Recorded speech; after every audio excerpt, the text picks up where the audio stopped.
do this. Okay, so good evening, everyone. Let us pray. Good evening, Richard.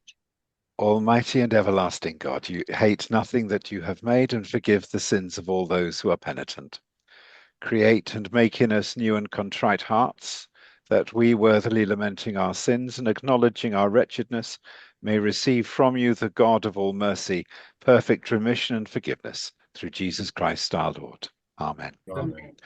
I think it's only Kieran who is missing. So I think we'll crack on. He can join us. I can see the screen. Um, so this evening, the final evening together this term, we're going to talk about theology and psychology and psychotherapy and the sciences of the mind. And I'm very grateful to Canon Kevin O'Brien, rector of Adair and Kilpeacon and a lot of other places, As well. who is a real expert, and he's been kind enough to come and talk this evening. If you don't know Kevin's YouTube channel, you really need to subscribe to it because he does some absolutely great ministry there, and it's an object lesson in communication, and it's got great homiletic strategy on it. And I certainly watch his videos each week, and may on occasion on a day when I haven't really got a proper sermon sorted out, it may have saved my life somewhere between here and Mount Shannon.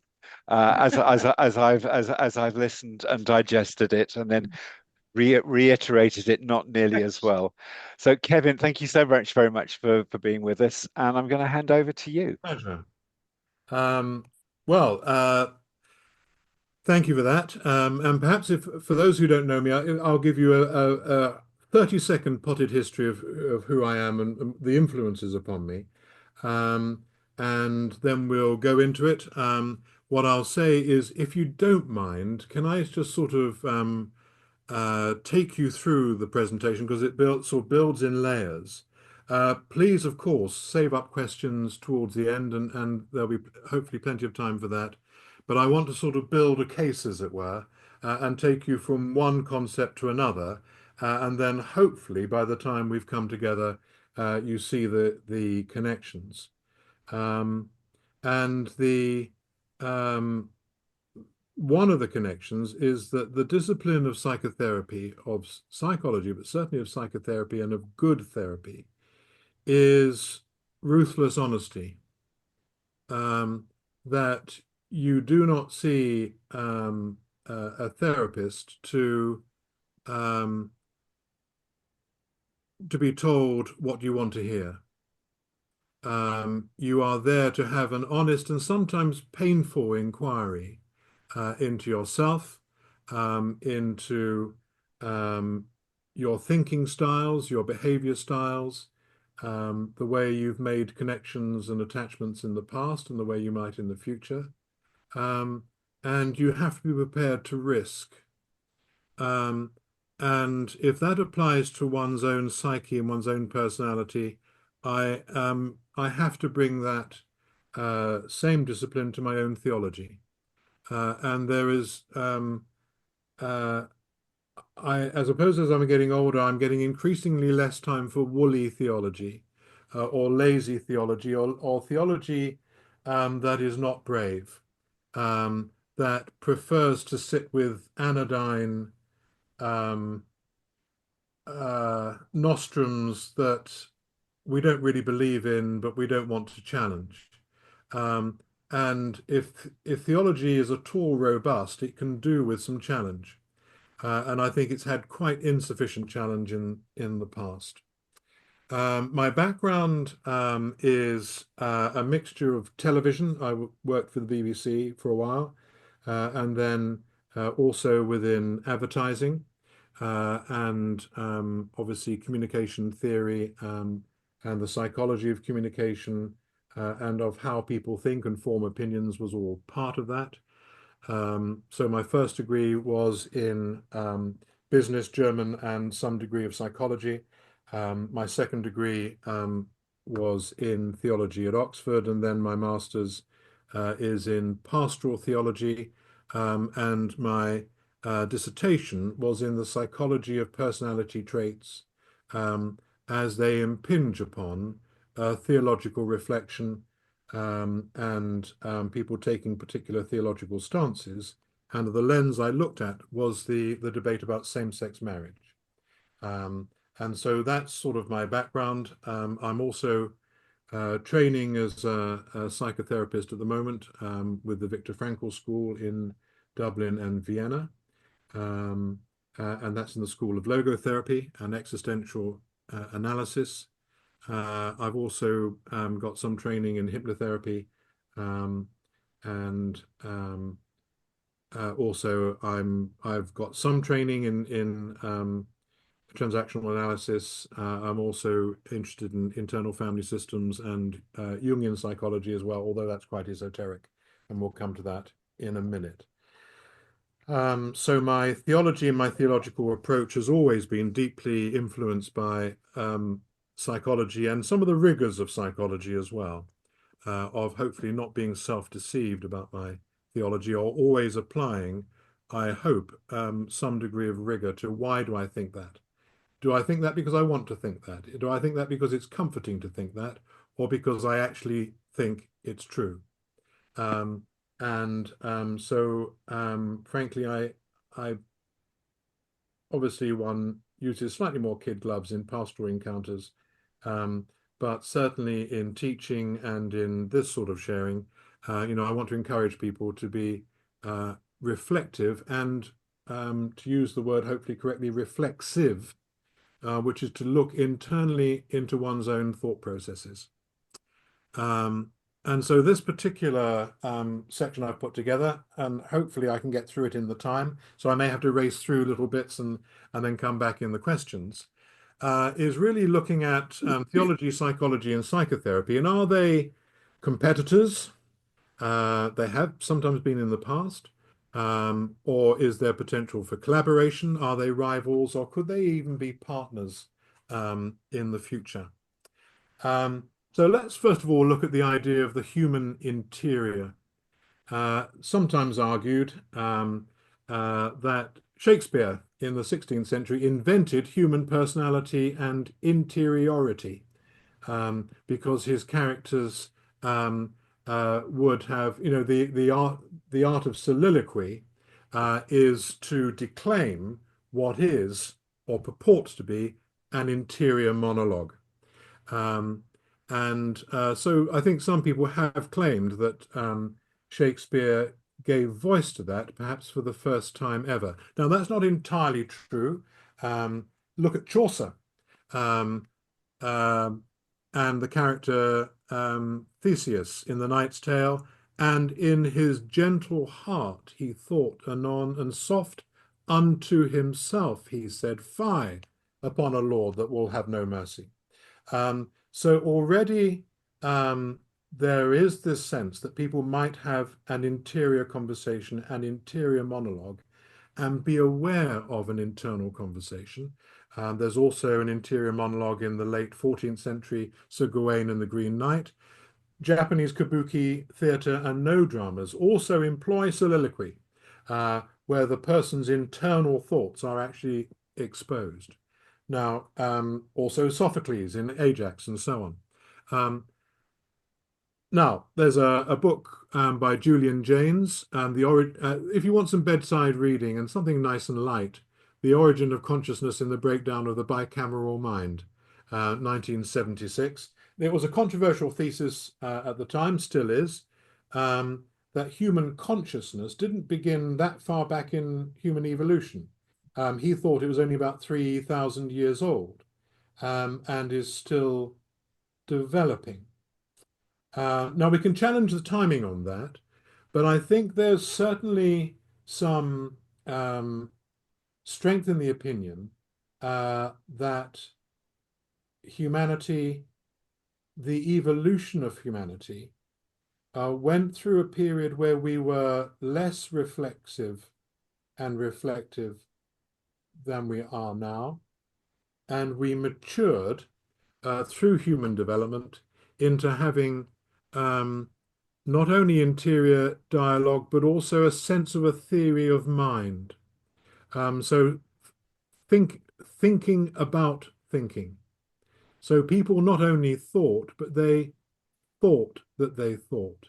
And we might look at the difference between perception, that we perceive things, and apperception, we perceive that we perceive. And the idea that perhaps apperception, uh, noticing we had an interior dialogue, is something that came along later in human development. Certainly, very young children, and anyone who's had children, will recognize that they can't, in the early years, separate themselves from their emotions. I hate you. You're absolutely, I really, really hate you. Because the emotion of the time is who they are. And it's only over time, and as their brains and their psyches develop, that they understand that feelings are not the whole of us. And they learn to look at the fact that, oh, I'm having a feeling now. But actually, part of psychotherapy and part of, I would say, pastoral, um, uh, our pastoral duty towards those we care for is also to say to people, is to help them, and I teach meditation classes as well. And part of that is to develop a skill of mindfulness, of being aware of my feelings. So not just allowing my feelings or my thoughts to master me, but actually then almost to have like a higher self or a higher consciousness and notice that I'm angry. And then think to myself, oh, that's interesting that I'm angry about that. Why am I angry about that? Rather than just being angry.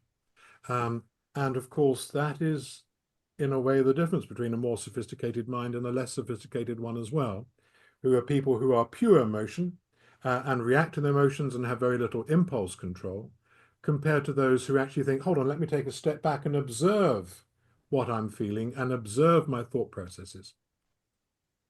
Now, some of this is also to do with culturally. It takes time for us to develop the language of these things. James Clavell, I don't necessarily quote much from Shogun in theological circles, but it was interesting. He researches his work pretty well, and it was interesting that in Shogun, in the book, he talks about the fact that at the dawn of the Edo period in Japan, which is sort of late 1500s, early 1600s, the Japanese at the time did not have a word for romantic love. Certainly in the way that we as Europeans would mean love, which is a sort of more romantic, affective sort of love, they didn't have a word for that, even between husbands and wives and people who cherished one another. They had words like duty and honor and respect and desire, but whilst people may well have felt love, they didn't have a societal term for it. So I would argue that in the same way, whilst Shakespeare didn't invent an interior monologue or private thoughts, he gave voice to them as rarely before. And so if we think about psychology and when Freud, and there's one or two others before him, but when Freud starts to think about interiority and the internal conversation and how the mind and personality may be composed, it's not as if those things didn't exist before. He hasn't invented them, but he's the first to actually give voice to them. And therefore, then for us to become conscious of them, to perceive that we perceive. So in certain ways, I would say that Shakespeare is one of the pioneers of the age of the individual. And so that is important when we start to think about scripture and the context of scripture, how it was written. And through your biblical studies, you would have known that the Bible itself was composed over maybe 1800, 2000 years, was a long time in the making. But really, during that whole of the period, the culture of the time was much more communitarian than we are used to. And so people thought less, how do I feel, although they had feelings, but they would be more conscious and concerned about, rather than how do I feel, how will my group feel? Um, and we can still see this even nowadays in well, I wouldn't call them honor killings, but we can see how things like the love of one's child is transcended by the sense of loyalty to one's group and the shame of one's daughter, for example, marrying someone one doesn't approve of, and so on. Um, and so communitarian values um, can sometimes be more powerful than our own individual feelings. And we need to bear in mind that the modern reader brings to Scripture a different theory of mind, a different ethos.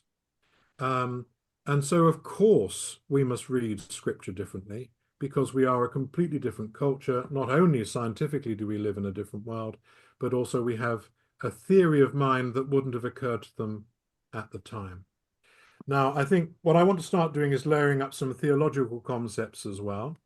Um, and I'm using the idea of myths in the true sense of the word, of mythos, rather than nowadays the word has rather become devalued and is thought of as, oh, if it's a myth, that means it's not true.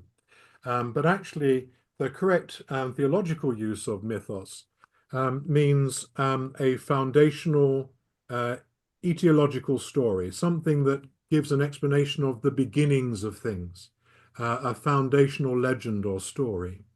So let's look at perhaps the most foundational story of Christianity, which is the idea of the fall.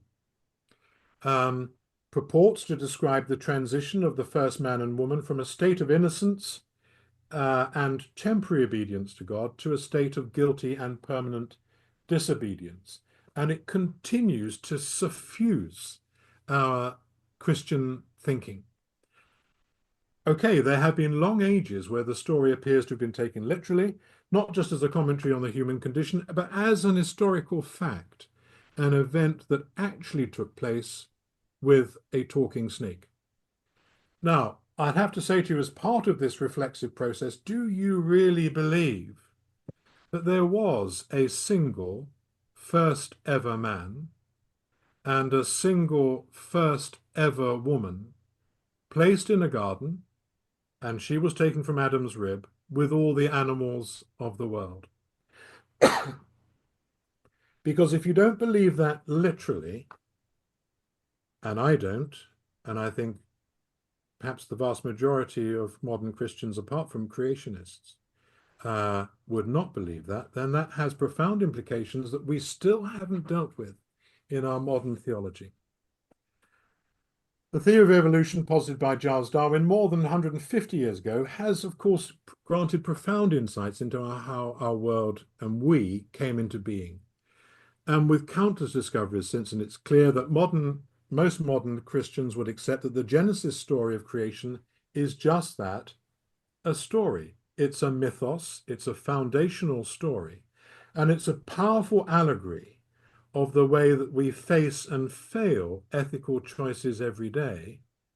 So we might think of ourselves as not a people who are fallen, but people who are falling, but it was not an historical event. Now, that's important. We're not a species who once enjoyed a time of perfection, simplicity, and grace, and fell into disgrace. We are instead an animal who slowly crawled out of the primeval ooze into growth, and I would argue an achingly slow self-awareness and moral awakening. And even the theory of mind, and in the early forms of humanity, in the earliest primate forms, we would have had perception, but it took eons for us to even develop apperception, to even be aware that we are aware, rather than just being aware. That means we don't need rescuing from an inheritance of ancient guilt passed down from Adam and Eve, but instead from our present selfishness and ignorance, which is a product of our mortality. As we are a being that can die, we of course will fight over the last bucket of water in the desert and so on. But so original sin, in the sense that it's always been communicated, according to this argument, does not exist. We are maybe fundamentally sinful, or there is an inevitability that mortal beings, in order to self-preserve, may well sin, but we don't have this legacy of original sin. So that means that the Christian view of human biology is fatally flawed. We have a poor anthropology that continues to suffuse our liturgy, and a lot of our thinking, and it's still there in our worship, in our thinking, and indeed some of our teaching, that we've lost God's favor, as it were, and we need to be restored to favor that we never once had. And the problem of the Christian faith is that we do, albeit belatedly, accept new learning and insights. But we have a cultural problem that, fearing to relinquish the old, we balk at the upheaval of reworking so many other past assumptions. So it's almost like we've got this attic, and we learn new stuff and we bring it out in our front parlor, but we stuff the old beliefs away in the attic because we're just not prepared to get rid of them or to accept they're no longer valid. And so we have this theology by accretion, but we are not brave enough to have any house clearing. And that's a significant problem, because encoded within our language are these old assumptions. And when we're trying to communicate the faith to a generation anew, they think, hold on a second, are you really saying you still believe all this stuff? And because they haven't learnt some of the accommodations, I'll come on to that in a minute, our story is no longer credible, and we do not come across as credible anymore because we're not people who are brave enough to confront ourselves and our fears. So this about-face anthropology continues to pervade so much of what we do. We continue to pay lip service to the old story of the fall without actually believing it, and that inauthenticity is a problem, especially to a young generation for whom authenticity and integrity is absolutely key. Let me use a rude word for a moment, and teenagers and young people have an absolute nose for bullshit. And if we are engaging in that, we instantly get dismissed because they think you're just not brave enough to confront anything. Have you learnt nothing? Are you willing to confront nothing? And so on. And this is, I would argue, an existential problem for the church nowadays, why we are continuing to lose favor and lose influence, because we're no longer seen as influential, because we don't have intellectual rigor. And we are seen as just hanging on to old beliefs. New generations are not habituated to the inconsistencies and invalidities, and because we remain within the faith, our unspoken accommodation with truths in which we do not believe. So we have learned to sort of let some of this stuff slide over us, thinking, yeah, I don't really think that literally, but we're still speaking it and pronouncing it and preaching it literally. And how on earth is someone outside of the encoded language to know we don't really mean this stuff, or we mean it in a different way? Now, that has profound implications for things like salvation. But what does that now mean? From what are we being saved? Are we being saved from a condemnation of an act that never happened? Are we being spared punishment for original sins that the first human beings committed, who we now accept never existed? Do we truly believe, and I always feel uncomfortable when I keep on saying this, of course it's in the Eucharistic prayer, one sufficient sacrifice for our sins. Do we really believe in a God who believed that it wasn't that blood sacrifice wasn't working, but it was the wrong kind of blood sacrifice? That what that God required was not the blood sacrifice that the temple had endlessly been repeated, which is of the purest and most unblemished animals they could provide, but actually the sacrifice we were offering wasn't just perfect enough. And so blood sacrifice is what was required of a perfect human being. But still the same economy of death and punishment for an original sin which never took place. We need to reinvent this foundational myth, because one man and one woman didn't invent sin in the dim, distant past. We reinvent it every day. The Garden of Eden wasn't lost as never yet found. So if it exists, it's a place and an ideal not in our past, but a place to which we are called to journey towards. And surely that complete spinning around of our anthropology must have some impact on our liturgy, but it doesn't, or at least hasn't. And why hasn't it? Because again, of this same atavistic mindset. So sometimes people say to me, I don't believe in God. I'm sure you have that from people as well. And one of the things I say is define the God you don't believe in, because I may well not believe in that God either. We sometimes people, when I look at Richard Dawkins and others, who obviously invents a straw man argument, and then burns the straw man down and say, look how ridiculous God is. I've just defined God. Look how ridiculous that definition is, and then destroys it. But of course, the word God has no universally agreed upon definition, much as we act as if there is. We'll look at cognitive fallacies in a minute. But if you say, I believe in God, that doesn't mean that you believe the same as someone else who says, I believe in God, because their perception of God, their definition of God, may well be extremely different from others. I would also say that use of he or father is not only gendered, but continues to risk anthropomorphic projections. And I sometimes wonder, how much have we really moved on from the conception of an Olympian Zeus having plans, intentions, purposes, moods, really a sort of divine extension of our human psyches. Like us, only bigger, more omniscient, more wise, but actually thinking like us, with a theory of mind like us. That seems to me very poor theology indeed. But again, it just slips in when we keep on slipping back into it. And it exacerbated by, say, God our Father, and talking about your purposes and your will and so on. Almost as if there's this huge human being up there. And actually, I know it's easy code language, but again, if we're looking to evangelize and to spread the faith and stop it dying with just us who understand this code language, surely we've actually got to give up on some of this and start communicating it in a way that the modern theory of mind can understand.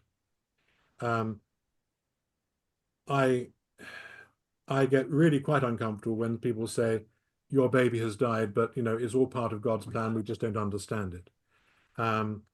That ascribing tragedy to an inscrutable, unknowable intention, that strikes me as the poorest form of theodicy.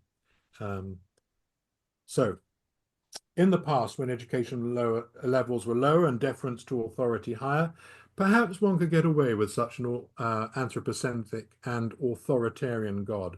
But today, such a notion is being roundly rejected. And are we, as the saying goes, going to keep on performing the experiment over and over again, expecting different results? Or do we have to learn to radically adapt our theology? In virtually every other field of human endeavor, we have progressed and learned, often supplanting old lessons for new. Yet it remains in religion, and I'll come to explain why in a minute, or at least give a possible explanation why. It seems that the conservative, even atavistic mindset persists, where old ideas are consistently considered better than new ideas, and the insights and experiences and prejudices of past cultures are deemed superior to present understandings, at least until the pressure for change is irresistible. I once had someone once said to me, the church is always open to change once every other possibility has been exhausted. In any case, I have to say, looking at the world around us, the cruelty, the suffering, unredeemed injustice, do we really want to be so fatalistic as to claim that this is all part of a thought through, considered plan?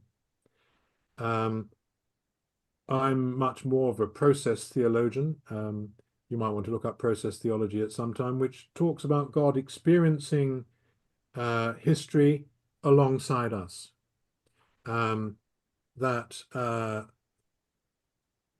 says that God doesn't necessarily have plans, might have wishes, but even that is an anthropomorphic projection.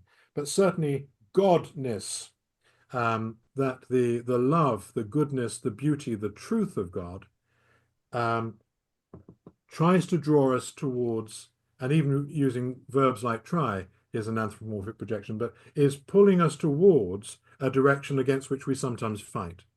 Um, but I wouldn't call it a plan, and I certainly wouldn't say that what we're living through is God's plan. I would find it obscene to say the Holocaust was part of God's plan. Um, or perhaps we might try to evade the problem by simply crediting the all-powerful God with all the good bits and blaming the rest on someone or something else, us, a kind of moral cherry picking. My concern, and I think those people who find me unsettling, and I get quite a few writing to me from the north, um, uh, is that I think the future for organized Christianity looks bleak at the moment, at least in the West. And whilst I'm sure that some very conservative theologians and thinkers believe that the only way to save the faith is to become even more conservative, and not to have any accommodations with modern thought or modern thinking. I think unless we can think harder and better and bolder and address this fallacy of God as a big being in which we believe we have some real problems stored up for the future, and we are facing a cliff over which we will soon fall. There are alternative ways of viewing what might lie behind this word God, ways of believing that have been developing for quite some time. And I would say it's long overdue that we replace the old paradigm, the old images that something makes sense both to our hearts and minds, that can help to unite people rather than divide them. In your notes, you've got a reference to Paul Tillich, and you may have come across his systematic theology, and I've got 3 volumes of his systematic theology here. A fine post-war theologian, and you may be familiar with some of him when you've heard about people talking about God as the ground of our being, or the ground of all being. And rather than talking about God as a being, talking about God as being itself. That, I think, if it unpacks in your mind, is a profound idea. That which is ultimate and which pervades all that is and contains and expresses all that we hold dear and holy, sacred and praiseworthy, but not a big being. And for some, that is a sacrifice that they will fight bitterly. And I've had bitter complaints about me to the bishop and others for having done a broadcast in which I argued this. But actually, this is 50-year-old theology. But certain people haven't even caught up with the idea of perhaps talking about God as the ground of our being or being itself rather than a being. So powerful is this image of the anthropomorphic, the big Olympian Zeus God on some of their imaginations. Now, if we think about that, then the question actually, potentially, at least to a theologian, becomes about whether God exists, becomes potentially redundant, and instead replaced by what we consider to be the nature of God. Because then we don't talk about, do you believe that God exists? We say, but what do you define as God? What for you is holy and what for you is sacred? What for you is divine? What for you is precious? And then we can start having conversations across the divide, because then it becomes less of a belief in a supernatural being and more in a belief in that which is other, that which is divine, that which is sacred and precious. who do we as individuals and as a community venerate? What is revered and hallowed and beyond all the limitations and compromises of life? In that way, we could perhaps recognize the world is not divided into those who believe in God and those who do not, but then we have a much more creative conversation about what we might perceive as godlike or godness. Okay. Harvey Cox, a very important book, The Future of Faith. I'll whisk through this, and I'm probably taking up far too much time. Um, so I'll go through this quickly. Look at the book, The Future of Faith. He spoke about the fact that the Christian faith has gone through three phases. The age of faith, which is the early church to Constantine, people in touch with Jesus or those who knew him, seeking to model their personal and community lives on his example. So that's the Christian faith before the creeds. Then, of course, Constantine is looking cynically, I have to say, for a faith that he thinks can bend to his purpose to cement an empire together. He looks at other faiths. He looks at Zoroastrianism. He looks at some of the Persian faiths and so on.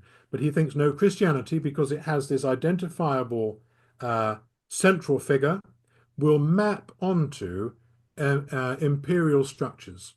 And the idea that they have Christ at the heart, and then they have bishops, and then they have priests and deacons, matches the sort of pyramidical structure of imperial Rome.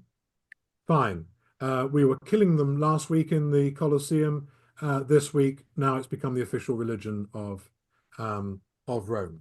You should note that Constantine himself was never baptized, but he appropriated it as the official faith of the Roman Empire. The problem is, if you want it to be the official faith, you can't have a diversity of opinion. You've got to have one official faith officially defined, and so in come the creeds. And since the creeds, if you look at what the creeds define, I defy you to find anywhere in the creeds any description of what Jesus did or what he taught. It's all about what we must believe about him, because the purpose of the creeds is to enforce right belief. In other words, to make you think what you should think. It says nothing about how we should behave as Christians, and it says nothing about what Jesus taught. And Harvey Cox would argue that this is actually a very difficult and almost disastrous period for the Christian faith, where it got suborned by imperial power and had an advantage in that it was spread and became propagated, but actually it paid a heavy price, which is the faith became about right belief and not about right action, right living.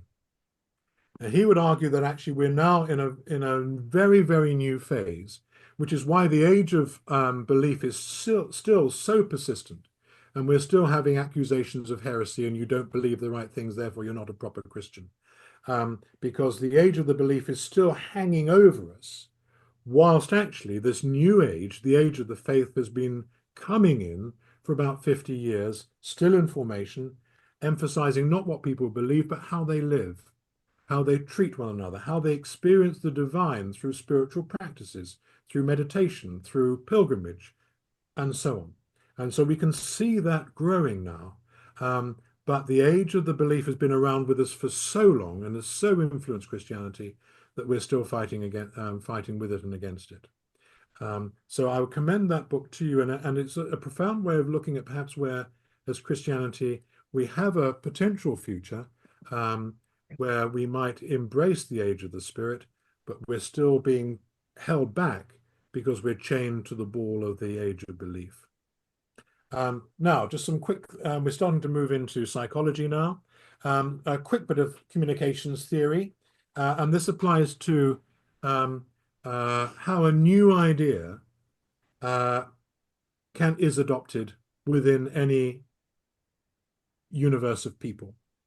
That successive groups of people adopt new innovations and concepts at different rates.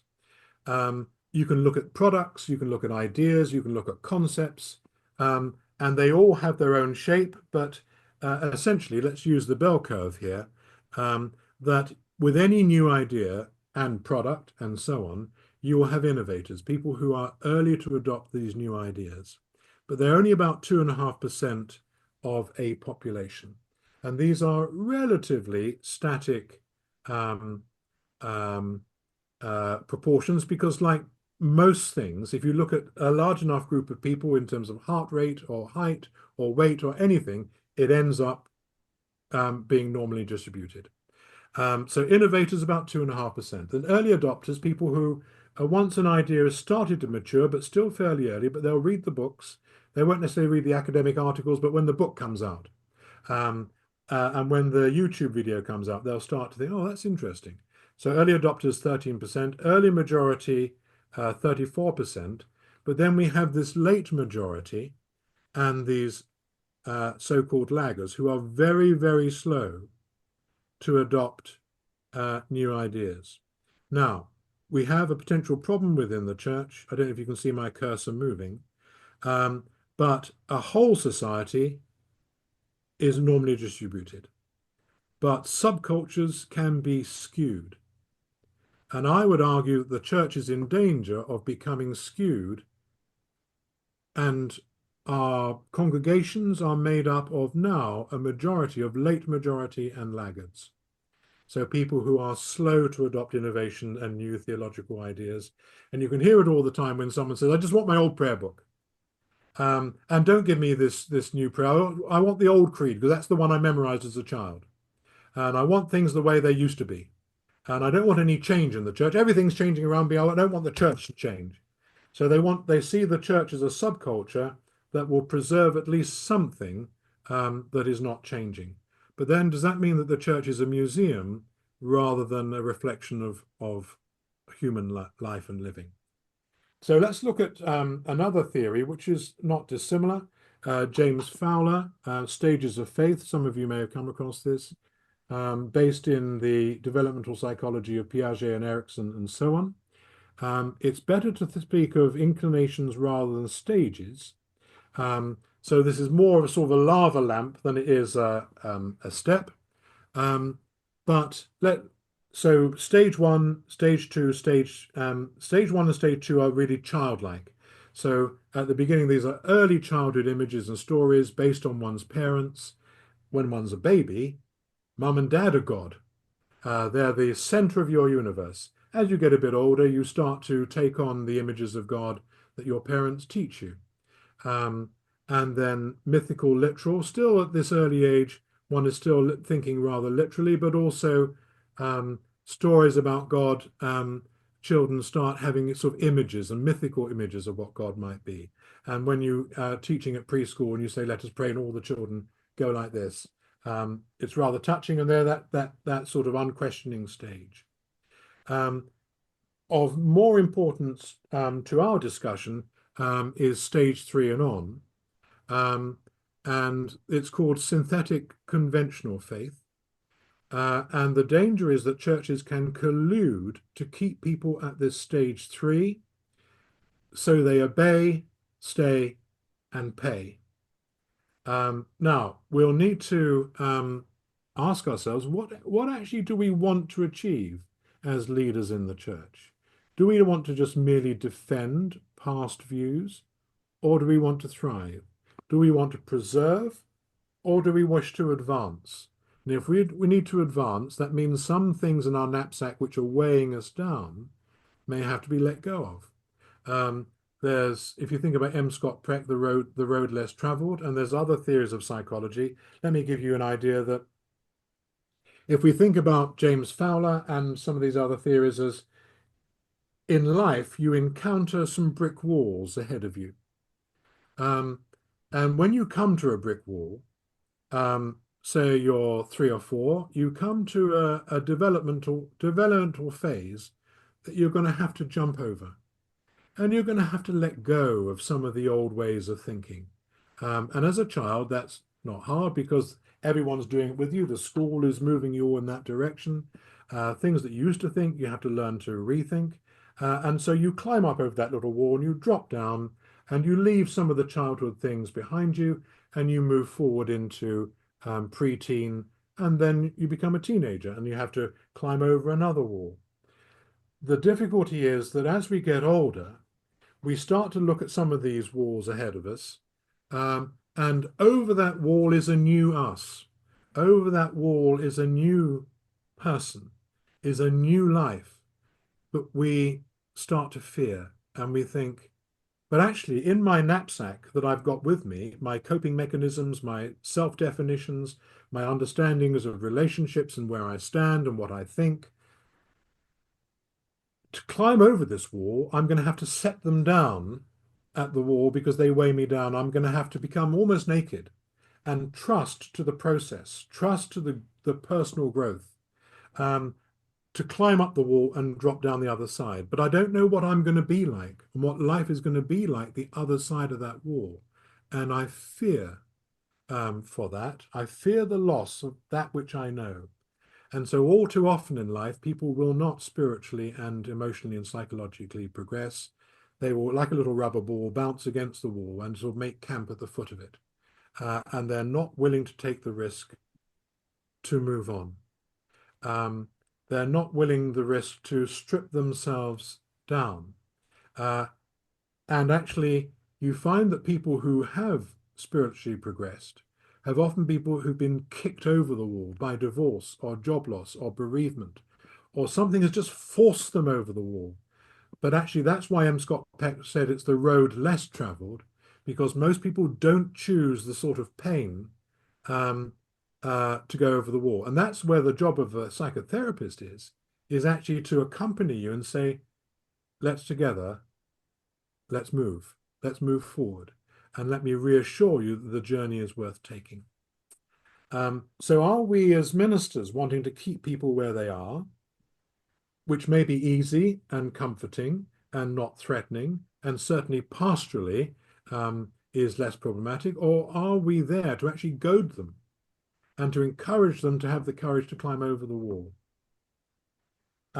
So let me just go through the stages of faith here. Synthetic, conventional. So that's from teenage onwards. People identify with a group and a unifying belief. Authority is placed in an individual, like the Pope, or a particular pastor, if you belong to a charismatic organization, or scripture. And people can find it difficult to see outside their mental box and recognize actually that they are inside a belief system because they're not perceiving it as a belief system, but as the truth. And everyone else is wrong because this is what we believe and it's right. And many people remain here, and churches collude and mainly want to keep them there because churches don't necessarily want people saying why and questioning authority and questioning theology and so on. But actually, if people are going to spiritually progress, they have to be encouraged to do so. And so I'm prepared to preach sermons that are uncomfortable for my congregations because I want to move them on. I want to give them some form of goad and say there's not just a conventional way, a synthetic conventional way of looking at the faith. There are other views. So individuative reflective is a difficult phase, which is the next one. And so many people fear to move into it because they start to see beyond their own confines. They critically evaluate and examine their past faith. Interestingly enough, stage 3 people will see them probably as backsliders. Oh, they're losing their faith because they're starting to question it. And actually, one of the interesting things about the stages of faith, not that they're stages, but they're sort of orientations, is people lower down in the stages of faith look at people higher up and think, oh, they're just stupid, they're dim. Why are they entertaining all these other faiths and thinking, oh, there's something in Buddhism, or there's something in meditation, there's something in this, why can't they just be proper Christians? Because they're stuck in stage 3 and they actually haven't moved into levels where they are empowered to think beyond their own box. And so it's very interesting that people who are at higher levels of spiritual development are often seen as less than and sometimes even enemies of the faith by people who have progressed less in their own understanding of faith. We move into conjunctive it's rare for people to reach beyond midlife. If you read something like Richard Rohr's book, Falling Upwards or Eternal Diamond, he talks about the fact that we are on a life's journey and we spend the first half of our life creating the container of our life and the second half of our life pushing at the boundaries and trying to break out of it. It's here we accept paradox and mystery and inconsistency. Some of the very things that people who absolutely want to stay at group 3 fear the most. And we'll come into that in a minute. And they start to find commonality and connection with other faiths, other ideas, other orientations. They're rare enough. The people at the final stage of universalizing faith, very few people reach. That's when they have a sense of service to all, no matter their creed or who they are. They start to see the commonality of all things, of all people, of all of creation. They start to see the oneness of everything. And they are people like Jesus and Gandhi and others. And it's not a coincidence that we often attack them and kill them, because they hold up a mirror to us, or those at lower stages of development who say, that's disgusting, that's appalling, that's no longer living by the rules or the structures or the order that is the very thing that religion is giving me. So let's move on. I'm taking far too long. So this is my thesis was about this ocean. You might want to look it up sometime, the 5-factor model, which is one of the most attested breakdowns of personality traits. It's of 5 factors: openness to experience, conscientiousness, extroversion, agreeableness, and neuroticism. So they're basically, are you open to new ideas, new cultures? How are you with ambiguity and uncertainty and debate and so on? The next one down is, are you hardworking or less hardworking, and so on. Now, to race through, of less interest to me for this discussion is conscientiousness, extroversion, agreeableness, neuroticism, because a lot of religious people will show a degree of conscientiousness and extroversion and to some extent agreeableness. But actually the deciding factor when it comes to religion is openness to experience, and I'll tell you why. So these are robust and enduring personality traits. It's been done across many, many cultures over many, many years, and it's got wide acceptance amongst psychologists, high validity across ages and languages and cultures. So, openness to experience. Someone who scores high on openness to experience values intellectual curiosity. They're non-conformist, they're reflexive, they're keen to experience new people and cultures, new ideas, they're socially and politically liberal, they're tolerant and welcoming of ambiguity, the desire to explain a range of ideas, aesthetics, their own and others' feelings. They have a comfort with change and a lack of dogmatism. They would prefer to live in a multicultural society and are not threatened at all by it. They're energized by it and excited by it. Those who score low on openness to experience are socially and politically conservative. They're resistant to change. They have some degree of opposition to equality because they think, no, there are some people who are better than others. They have a strong desire to reduce uncertainty and threat. They see the world as quite a threatening place, and they will do anything they can to impose order and structure, even force order and structure, so they feel that they somehow have some kind of grasp and grip on the world. They prefer predictable environment, structure, and the status quo. Duty is valued. Also obedience to rules and stability.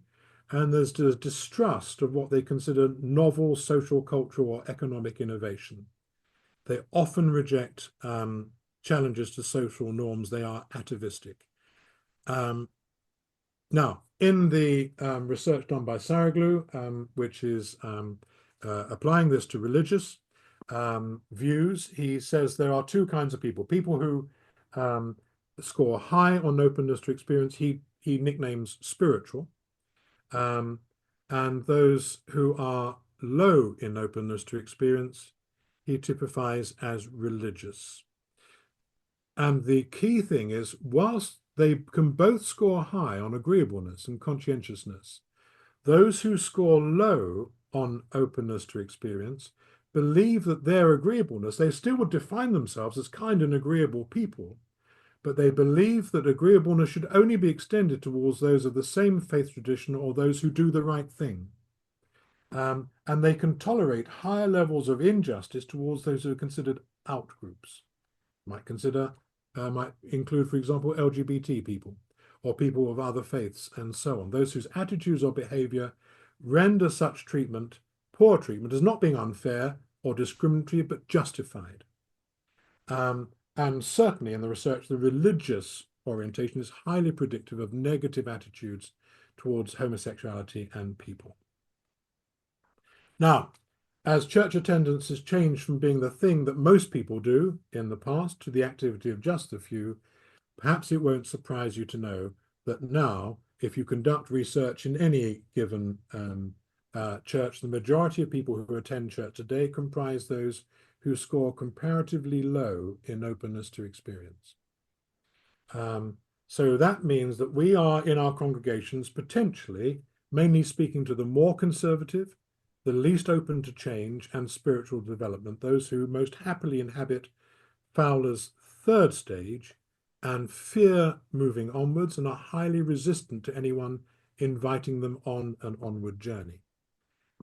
Now, that's not only a problem of us becoming increasingly a monoculture within our own churches, but how are we to speak to, I would say actually with, a society that is increasingly encouraged to question, to search? How do we speak to people out in society who are high in openness to experience? The young and the young at heart. If we have a subculture within the church which is low in openness to experience and actually determined to remain as such. Now, I'm just going to race through some of these, and you can look at them in your turn. But, for example, these are cognitive biases or cognitive fallacies. Let me just throw out a few. Groupthink. A desire for conformity and harmony in the group. We make irrational decisions to minimize conflict. We often do that in the church, to minimize conflict. We allow all sorts of injustices to persist in our name. I would argue, now I have a vested interest, I'm chair of Changing Attitude Ireland, which campaigns for LGBT rights and fair treatment of LGBT people within the church. And I would say that my LGBT friends are great victims of groupthink because we're so determined to keep uniformity within the church, we're willing to throw certain people under the bus in order to keep unity together. And of course we are, because if we're a predominantly low in openness to experience culture, then we, as long as they are defined as an out group, we are happy to allow ourselves to be less agreeable towards them. Let's have a look at one or two others which are of interesting. A particular favorite of mine is the Dunning-Kruger effect. And once you know about it, you spot it everywhere, which is the less someone knows about a topic, the more confident they are about it. And the more you know, the more tentative people become about expressing opinions because they know that that the issue is much more complicated. It's rather like the analogy that when someone does a degree, they think they know everything, and when they have done a doctorate, they realize they know only a little bit about not much. So there's a whole range of effects here that I think you might want to become aware of and start to have a look at. We're all prey to them at times. Belief bias, declinism. We tend to romanticize the past and view the future negatively, believing that societies and institutions are largely in decline. Have we ever heard that in church? Let's go through one or two others. Authority bias. We trust and are more open and influenced by the opinions of authority figures. In an authoritarian structure, that's also a problem. Stereotyping. So there's quite a few there. Actually, there's more than 150 cognitive biases have been identified, but here's just some of them. Um, Pessimism bias or optimism bias or false memory. That's been seen in court cases. Okay, so there's a few. Now, let me move into Gert Hofstede and the cultural onion, and looking at how cultures are made up. I'll give you a quick analogy, which is interesting, that if you take Japan and America um, and just use just one layer and say, if we have two concentric circles, and the inner concentric circle is friendship, and the outer concentric circle is um, uh, people who you keep at a slight distance who are acquaintances but not friends. And how much information you're willing to share.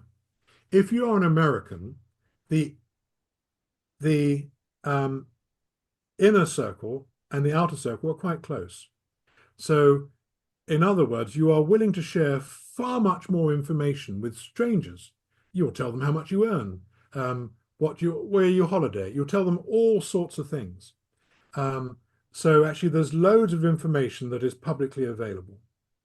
And so it seems there's only a thin skin on the outside of a difference between private and public sphere. In Japan, there's a big circle and a tiny little circle in the middle of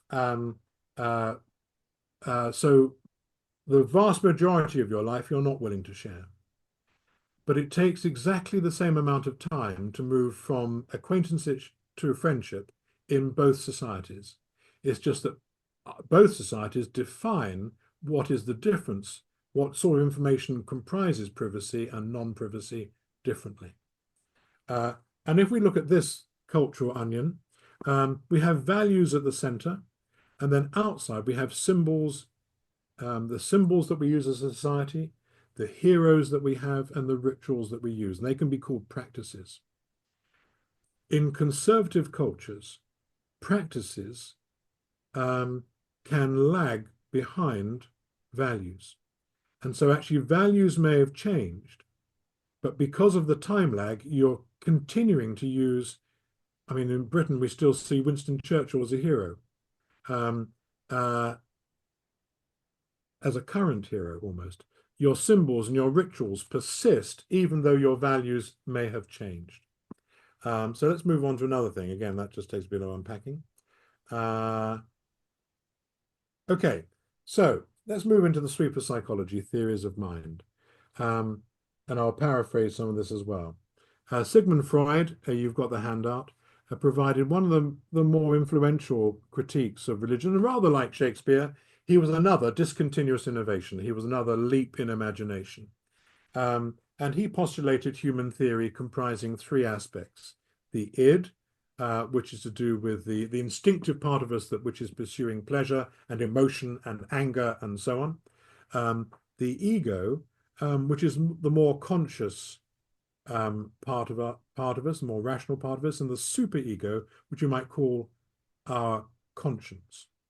Now, actually, again, rather like the analogy I used with Shakespeare, even though he gave it voice in a way for the first time, or in this particular way, if you look at Plato and Phaedrus and the charioteer, he talks about the charioteer having two horses, one of whom is proud stepping and well behaving, and the other one is always trying to drive the chariot off the road and is badly behaved and without discipline. Now, actually, Freud made some groundbreaking contributions. So whilst we already had a sense of an internal monologue, he introduced the concept of the unconscious, psychological processes of which we are largely unaware. So as societies, we had developed perception and then apperception. We thought that we thought, but we didn't also at least give voice to the idea that our thoughts may be influenced by parts of us which are not cognitively accessible, not rationally accessible, but drives, instincts, which are influencing our thinking without us being aware of it. instinctive demands. Now, a fantastic contribution, but he was a product of 19th century scientism, and he saw religion as solely an irrational defense against forbidden desires, that all mental affliction arose out of the psychosexual stages in early life, and religion was just a way of trying to suppress all of that. We'll come back to another critique of him in a minute. Carl Jung, complex character, son of a pastor with interest in mysticism, spiritualism, and psychical phenomena. You can see that his description of the human psyche becomes eminently more complex than the simplicity of Freud. And he talks about archetypes, the idea that he borrows that from anthropology, and they're supposedly recurring images and themes that you can see across cultures, that humanity is constantly coming up with ways of describing the human experience that are uncannily similar across disparate and cultures that have never really known one another. He speaks of the collective unconscious, the idea that we can be part of almost a universal thought process or be influenced by it. Then he talks about individuation, and that's something we'll come back to in a minute. He talks about the persona, the masks we don in various situations. And so that's also something intuitively we understand, that sometimes we behave differently in certain circumstances. And then he speaks about the shadow self, the Schattenseite, which is the unknown aspects of the personality. He's worth reading. He's extremely dense and complex. But at least the idea of individuation can resonate with the concept of spiritual formation and spiritual, the perfection of the soul, as it were. From a faith perspective, he's one of the few psychotherapy schools that regarded faith as a potential positive. He was behind the influence on the formation of AA, and the idea that a higher power can influence and help in terms of human healing. Also, a positive is the emphasis on individual freedom and dignity against the overarching power of the state. And he also helps to challenge previous sort of over-logical modes of thinking in Western thought, particularly as a result of 19th century scientism, to which Freud himself was prey. So overly reductive, overly materialistic. But we could argue that Jung himself is overly esoteric. And actually, whilst he's the son of a pastor, he sees God really as a psychological and a cultural projection, not as a sort of an ontological reality, not as something that exists in and of itself. Now, I'm, I suppose, a disciple of Viktor Frankl, and which is the third Viennese school of psychotherapy, and he summarizes the growth of psychotherapy in this way. Freud's contribution, and it's not an invalid one even today, is the will to pleasure.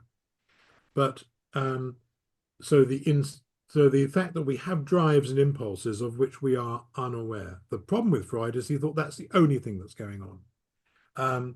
But Freud was a product of the end of Viennese and Habsburg Empire, which was repressive, socially conformist, and people were rebelling against it, and it was creating a lot of mental distress of people being forced within the social conformity.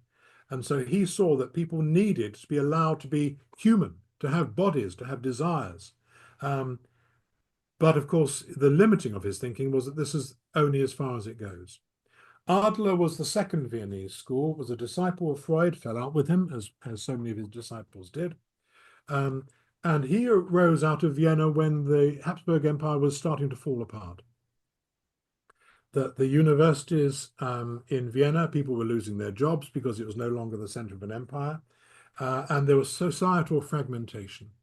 And so he came up with the idea that human beings require personal autonomy and power and agency.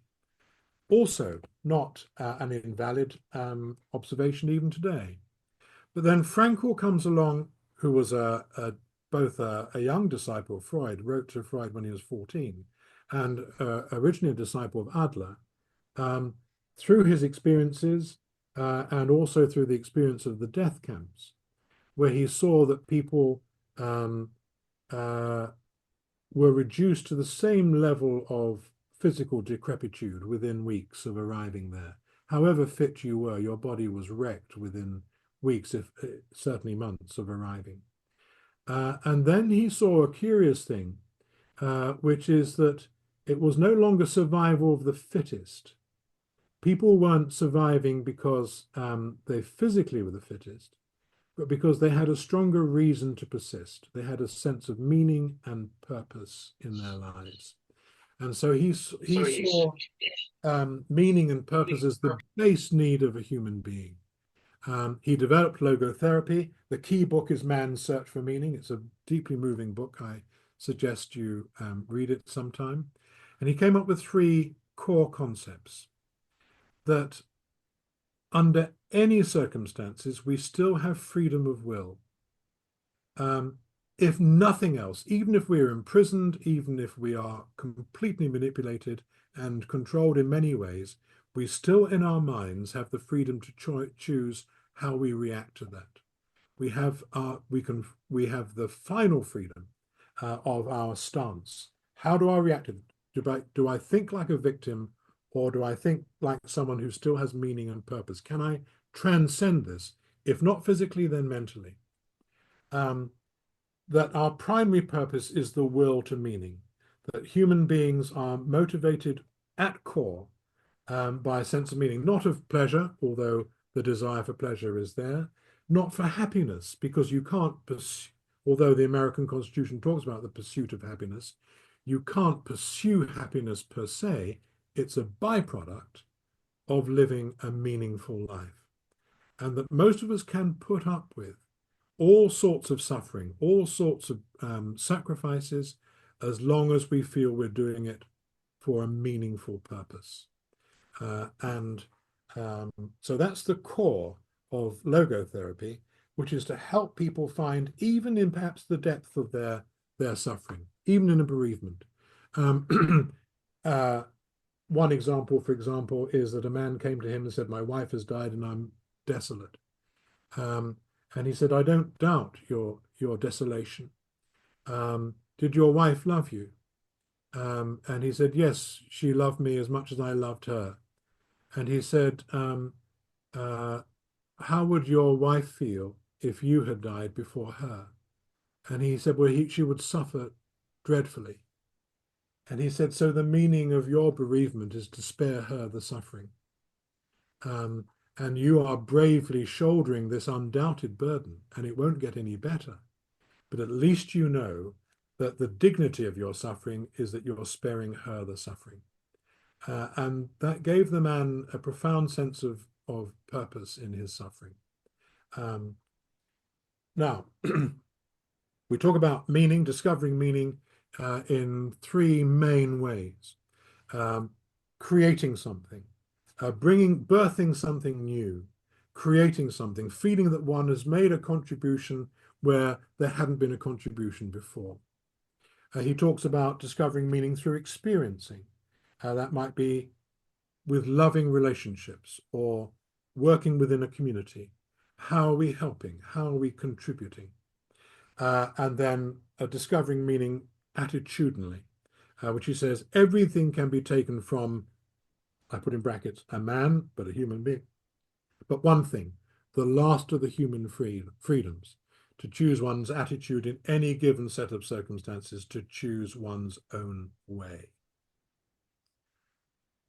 So Frankl respected Freud's discovery of the baseline of the human psyche, but he regarded it's an overextension of scientism as reductive and mechanistic. He said psychoanalysis not only adopted objectivity, but it succumbed to it. It became overly scientifically reductive. And objectivity eventually led to objectification or reification. In other words, it made the human being into an object, into a thing, and the analyst was there to tell this thing what's going on. That the analyst was the only mechanic who could get in there and instruct the person and analyze them and so on.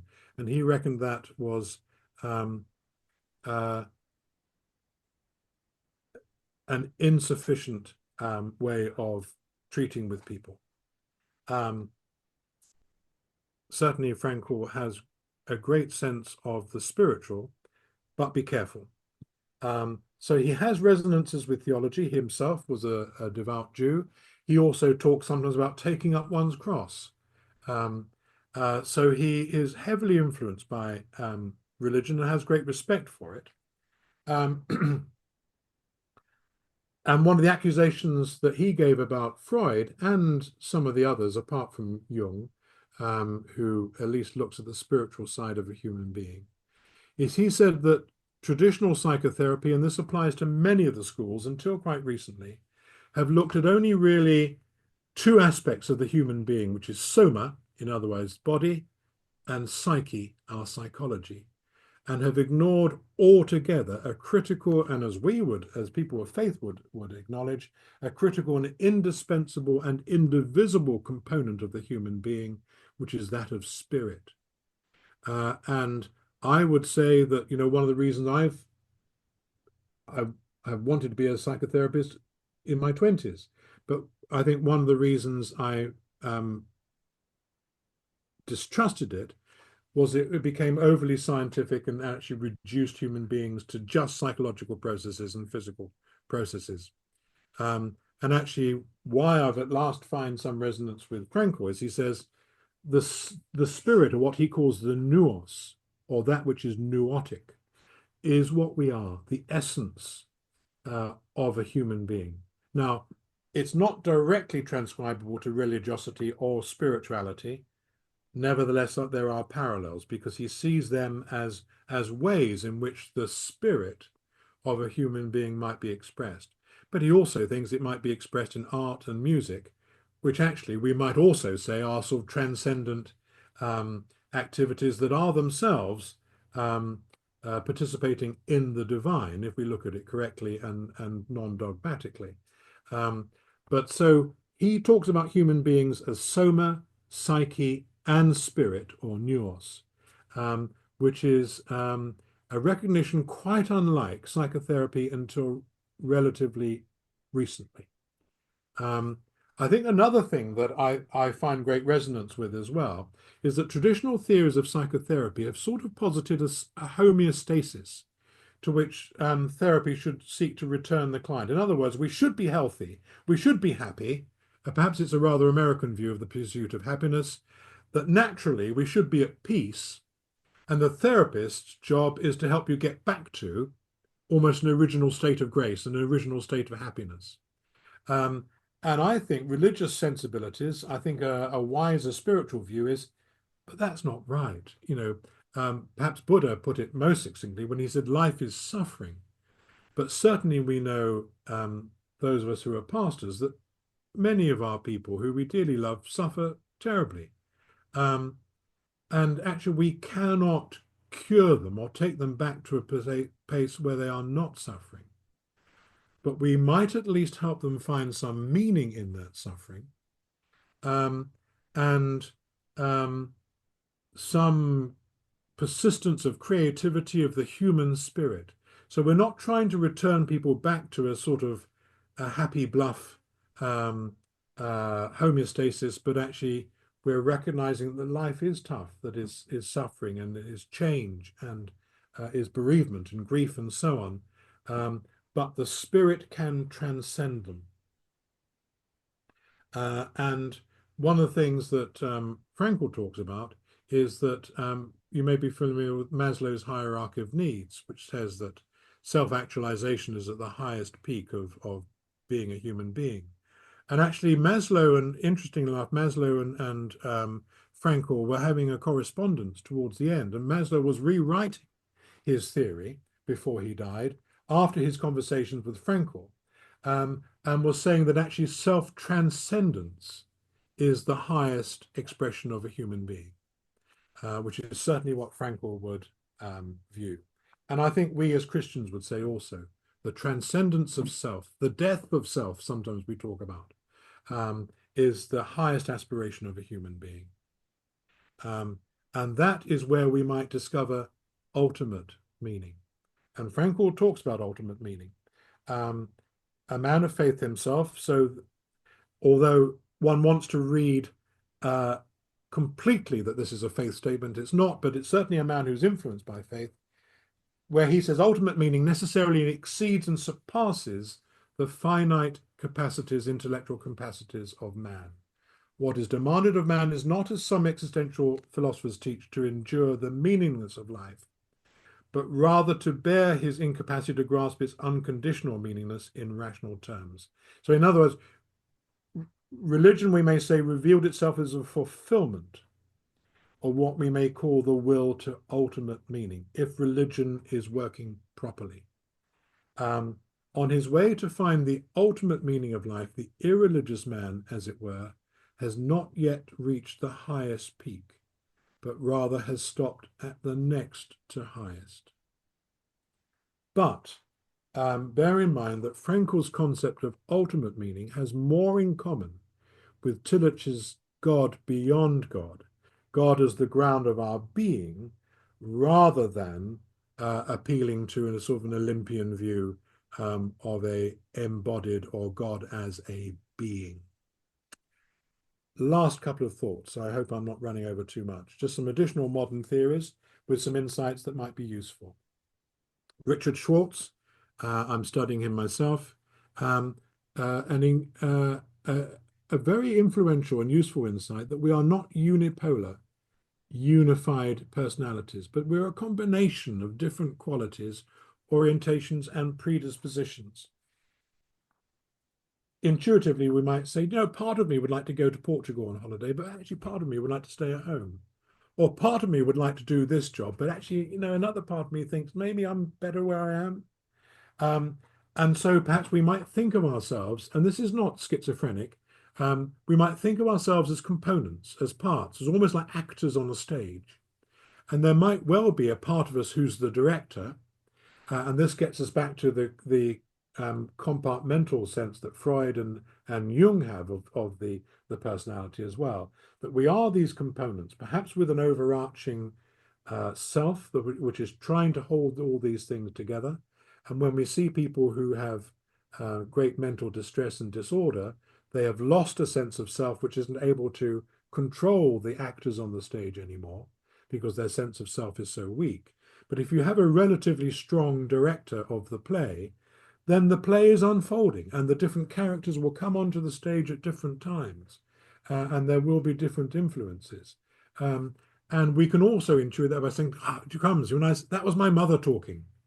Or when we find ourselves saying something, crumbs, that was dad.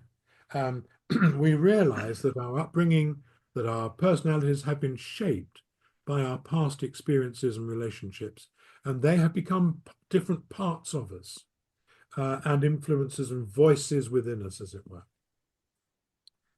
Eric Berne, rooted in Freud and Jung, believed that insight into the human being can be by looking at our interpersonal relationships, and that at different times in relating to other people, we might play the part of an adult or a parent or a child.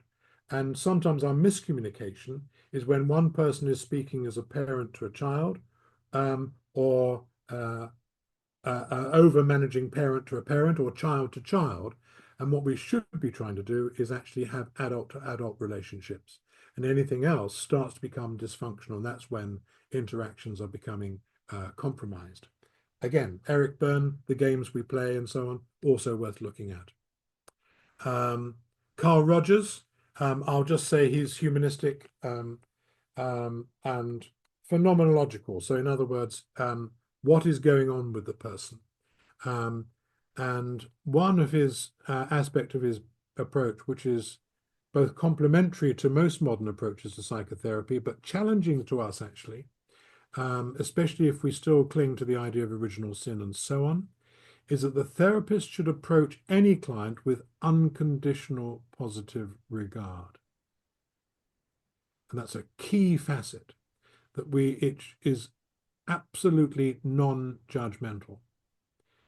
The actions may be critiqued, but one has unconditional positive regard to the human being, to the client oneself. CBT, I'll let you read about that. It's quite popular at the moment. It's cheap, and also does not look into the person's past. It's quite useful as a training tool, but I think it is more of a training tool, and doesn't necessarily look at the underlying tensions within a person, or the systems or the family dynamics which may be dysfunctional. So last couple of things. I think one of the influences of psychotherapy on theology, healthy ones, is that God is perhaps increasingly spoken of in relational and therapeutic terms. Sin and salvation are becoming more framed as issues of human wholeness and integration. Spiritual practices are increasingly understood as psychological as well as theological disciplines. There's also a complete new discipline of spiritual psychotherapy, which is emerging, but I'm afraid it's slightly arrogant at the moment. It's from a secular perspective and thinks that secular psychotherapists should be more aware of the spirituality of their clients in a rather relativistic term, what works for them, but doesn't actually think they should be learning from practitioners of religion, or that perhaps pastors should be drawn into the therapeutic relationship. Now, so far from dismissing theology as it once did, modern psychology, I think, can deepen our theological reflection, challenge us to our reflexiveness. It can challenge simplistic doctrines and claims of exclusivity, and open up new ways of thinking about God, self, and meaning. However, that means that ministers in the future are going to have to be much better trained in psychology and philosophy, as well as in theology. If the world of psychotherapy is accepting that they now need to become much better trained in the life of the spirit, and you can see all over that laws are being passed now in New Zealand. I've just seen one or two other examples just today, and in Sweden, for example, where it's becoming by law, nurses and other clinicians have to recognize the spiritual needs of their patients, and they're having specific training to help them do that. No longer just in the hospice movement, but moving out across the whole nursing profession and so on. The psychotherapy profession is becoming much more aware of the value of, as Frankl would have called it, the nous, the spirit. Now, if they are moving in our direction and are challenging their own past assumptions, which they are realizing are proving reductive and excluding some of the most important aspects of humanity, perhaps we also, as theologians, need to start thinking there's entire aspects of the human experience which we have been excluding from our own thinking and our own pastoral practice. So, how are we going to incorporate new learning, the integration of new concepts and insights in this increasingly plural and multipolar world? Are we going to just become narrow defenders of the cult? Or are we going to broaden ourselves out to understand that we have many gifts from our tradition, but our tradition also needs to learn from other, also vitally important insights the world of science, the world of psychology and psychotherapy are bringing? Or are we going to say priesthood and in its widest sense, the priesthood of the pastoral ministry is going to be one which is simply teaching a narrow cult and teaching one particular set of doctrines without being open to the challenge and reflexiveness that actually is required really of all scholars and practitioners these days. Right. Kevin, thank you. Shall I? Yeah, let's if you can unshare your screen, please. End show. Brilliant.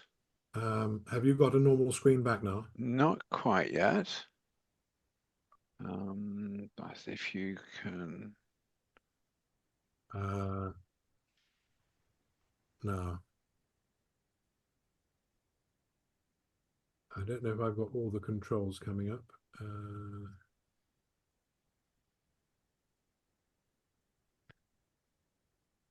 me see if I can pull that back. No, you have it. There we are. And I've got you all back. Kevin, that was absolutely wonderful. I've got a pile of questions here, but my questions aren't. I'm going to have one before I turn it to the room. A few weeks ago, I quoted David Bentley Hart, and he said, "A tradition is a thing worth living in, but a doctrinal system is worth tearing down."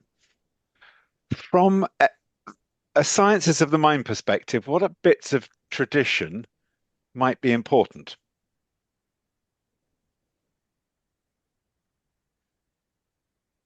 Is that for me or for everyone? That's for you. They're all for you, Kevin, tonight. Um,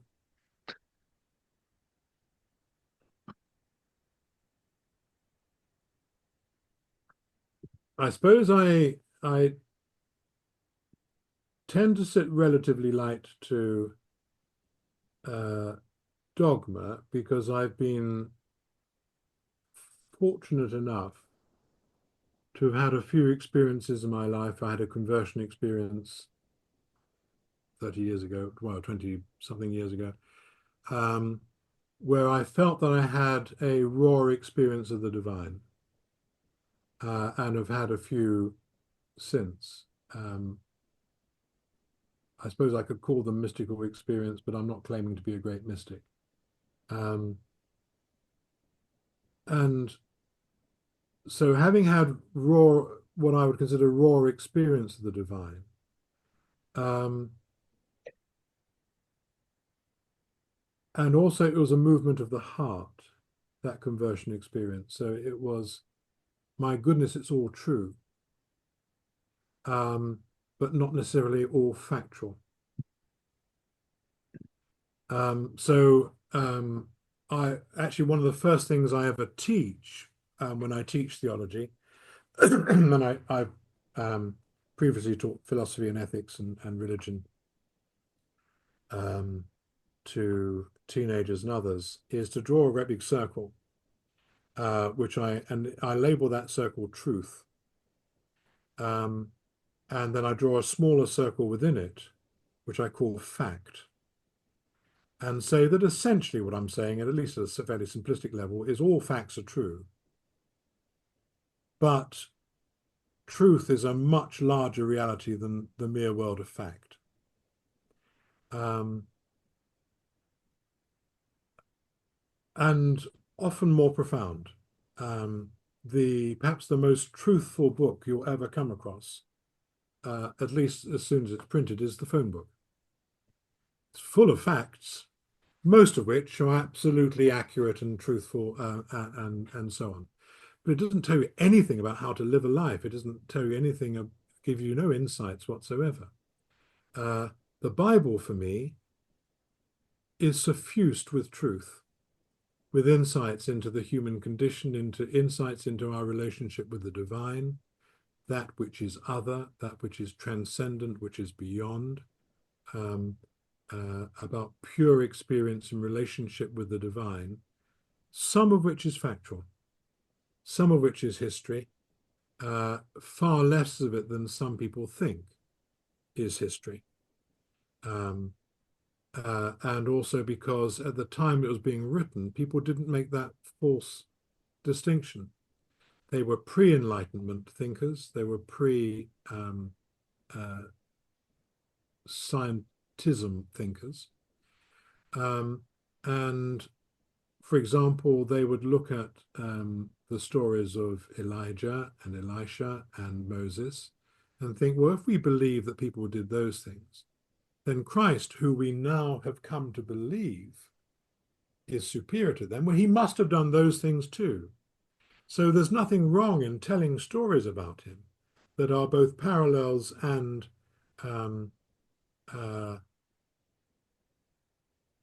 and surpassing stories of what they did. So was it Elisha or Elisha, I forget now, who multiplied the oil and the flour for the widow and her child? Yeah, Elisha. Jesus feeds 5,000 because he can do the stuff that Elisha does, but better. Yeah. And if we think about the transfiguration story we had last Sunday, that's Moses coming down from the mount, his face transfigured and shining. Jesus must be more so, and so God must not only speak to him privately, but speak to him in a way that people hear and can understand. So for me, doctrine doesn't excite me, but the pursuit of truth, trusting in the process and the pursuit rather than the destination. That is the thing that I find most meaningful in my spiritual life. And feeling that I'm on an exciting journey and there was far, far, far more to discover. And then at the end of my life, I will still only have discovered that much. And that there is, I hope, an exciting journey beyond. Thank you. Ross, you had your hand up. I think I clicked it by accident, but I did have a question at that point. You mentioned, Kevin, earlier on about people were not keen on intellectual rigor, and then later on you said, I asked the question myself, are they capable, are many people capable of intellectual rigor? And can we, who might be, say, studying this course, can we become arrogant in our understanding of other people who just want to sing hymns or have a simpler, more simplistic religion or faith, or I don't know what I'm, if, does that make sense? Yeah, I think one has to be cautious. I mean, it's rather like if you're a pastor or if you're a therapist, you treat people with unconditional positive regard. You don't see them as less than, but you also might distinguish between viewpoints which should be more influential in the future of the church and those which are less.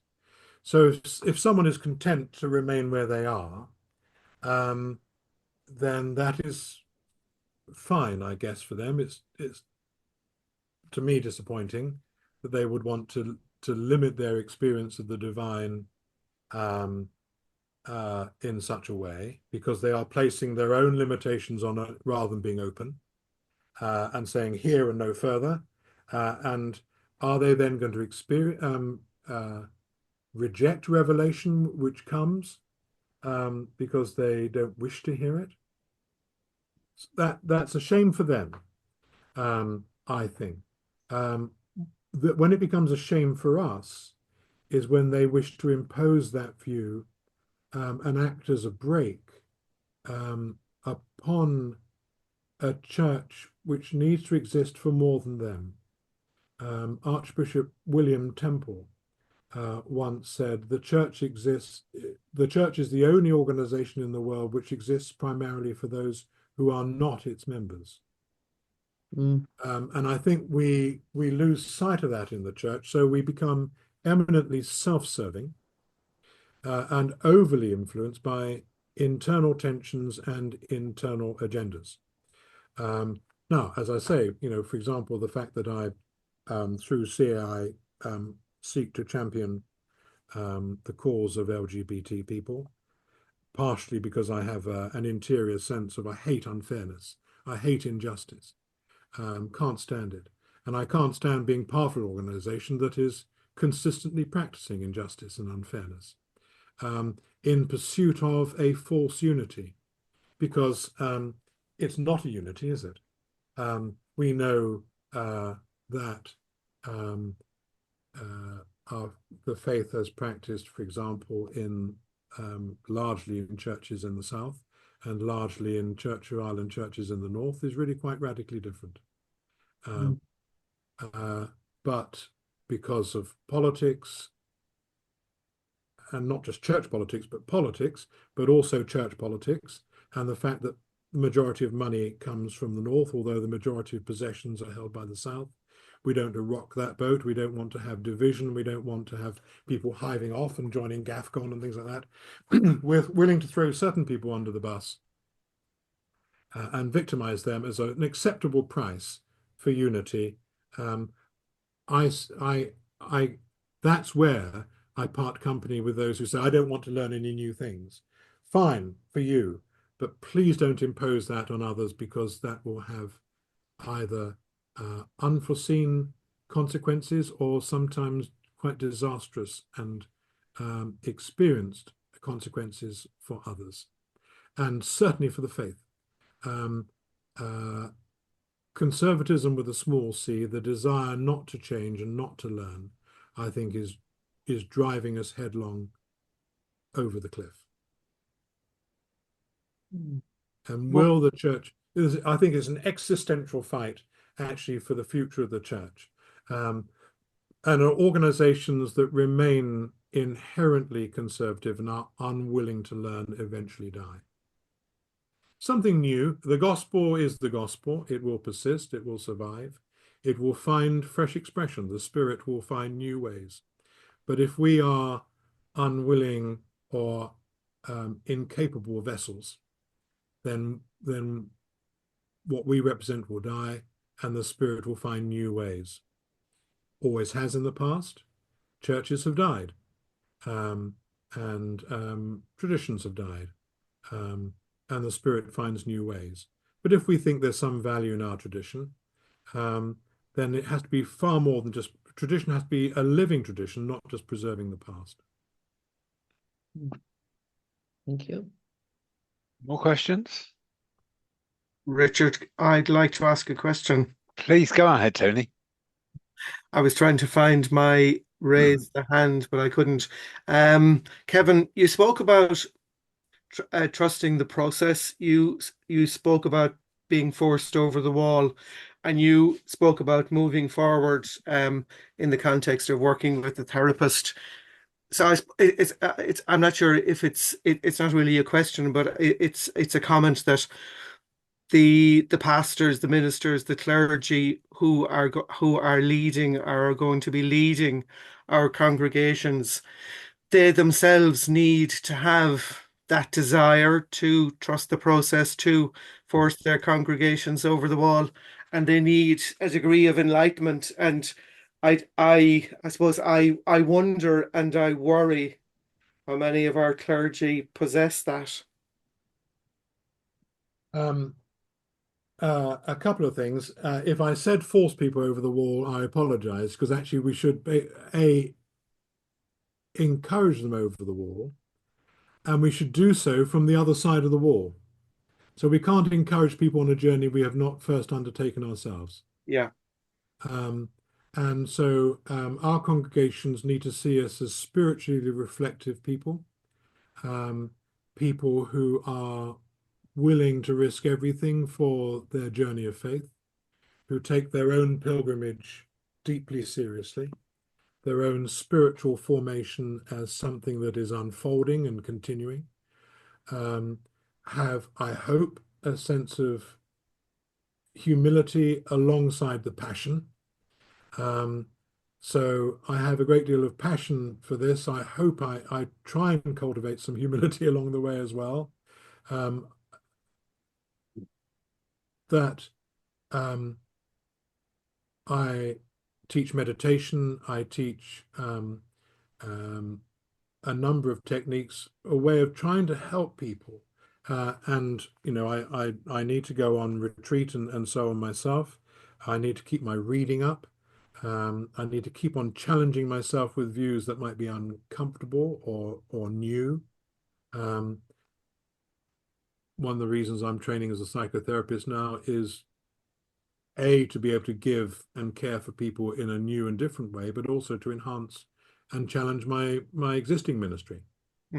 So I'll be a psychotherapist in the future, but I'll always be a priest as well. But it may well be to some therapeutic relationships, I won't overtly bring my priesthood, but I'll be bringing me. So my priest will be part of it. But yes, I mean, I think, you see, I think part of the problem is we don't take priesthood seriously enough, which is why rectors are doing grant applications and admin, and all the sorts of things that swamp our time. Mm. Because and this is I have to say, if I'm going to be pejorative, this is a fault of the laity. I have found, especially over here, which is everything to do with the church really should be done by the rector. So if there's form filling to be done, the rector should do it. If there's grant applications for the roof, the rector should do it. We've got accountants and all sorts of people within the congregation, but no, the rector should do it. And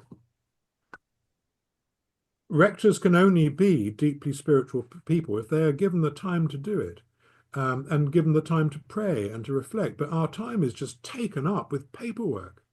I should be spending far more of my time in prayer and meditation and reflection, in reading, rather than doing the business of the church.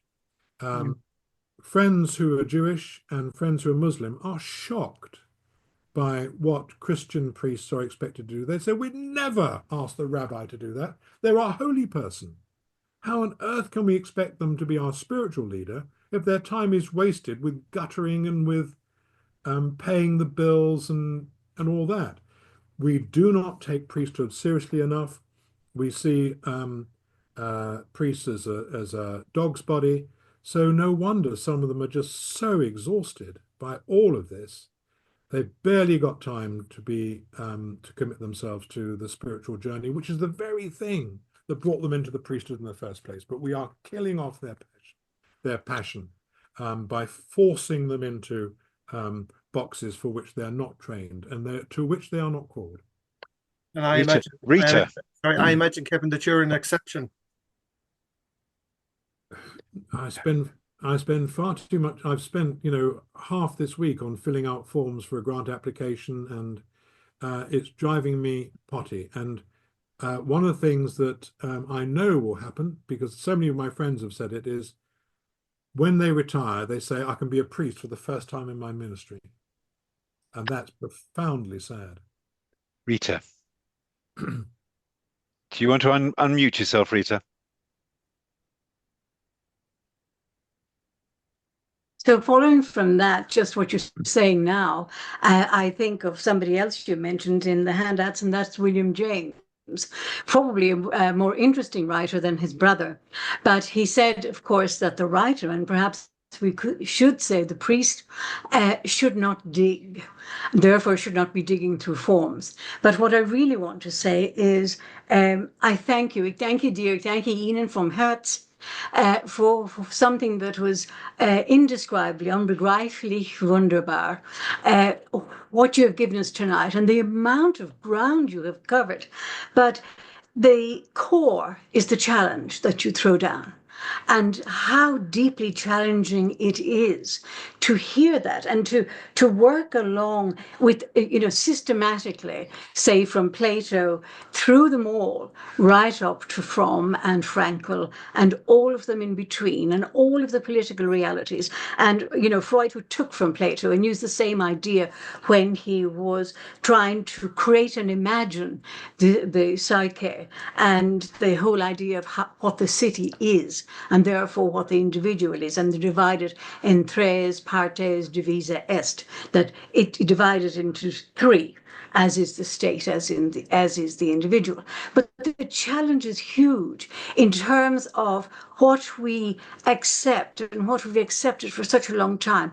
And now we're being asked by an incredibly lucid, clear, trawling and an exposition of thought right up to the new sphere, that now we have to rethink. We have to rethink all the mythos, all the myths and the stories, and literalism, and where we are now, and how all of these wonderful insights, wonderful innovations of thought and everything else. And it's a restating. I mean, the language of Freud, we know that he got bogged down in all kinds of things and had to do with his own reality, and it's not all about sex.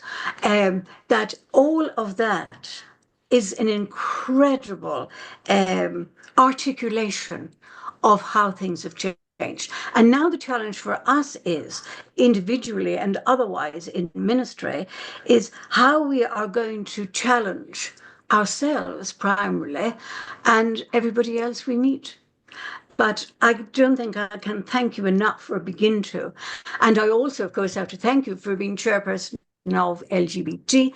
And I know there are now clergy and members of the Episcopal reign who will not speak to me because I have a wife under the terms of the State of Ireland.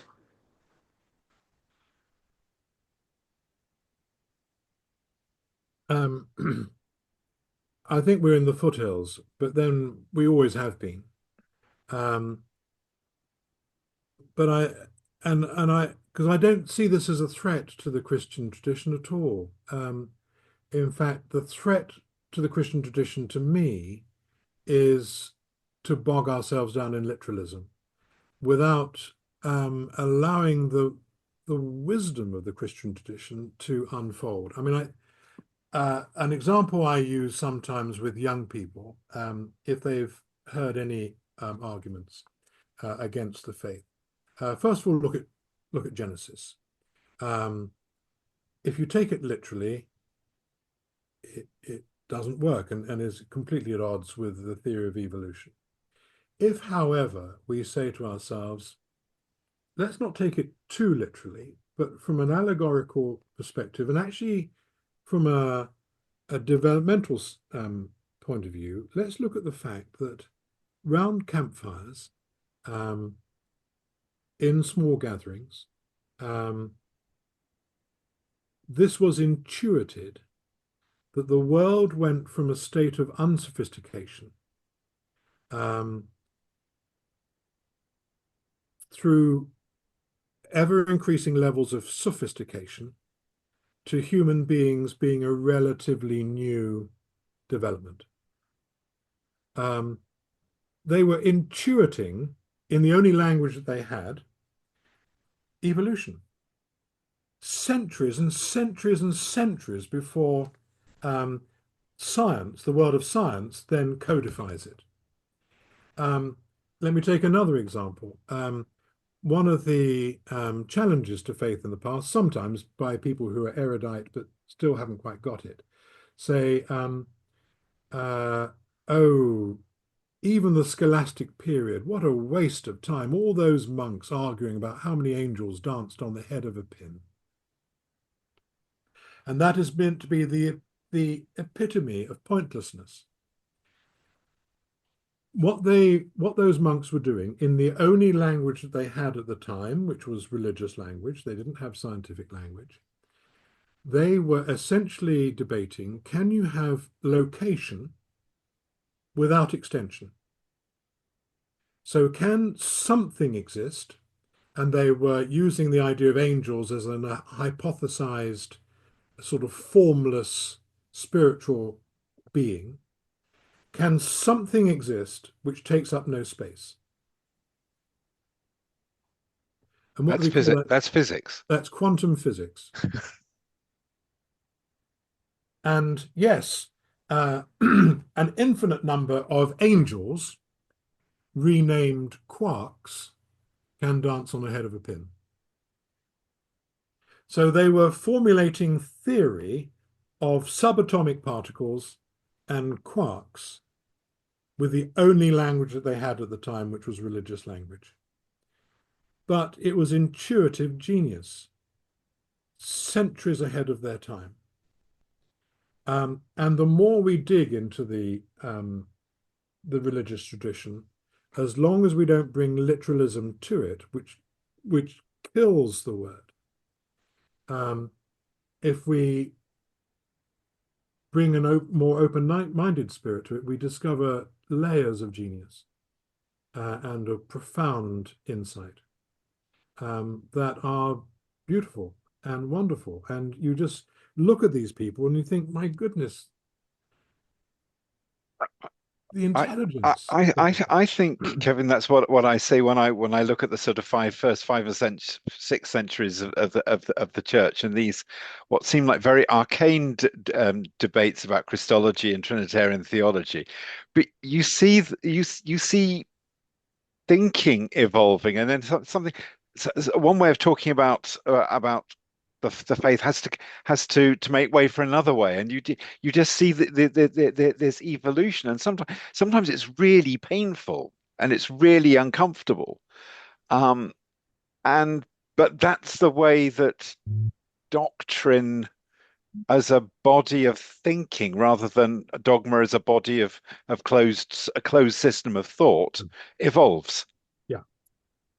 Loss, go on, please, Kevin. And I so, well, just I wanted to say something personally to Kevin. You will be pleased to know that I've got 1 foot out of stage 3.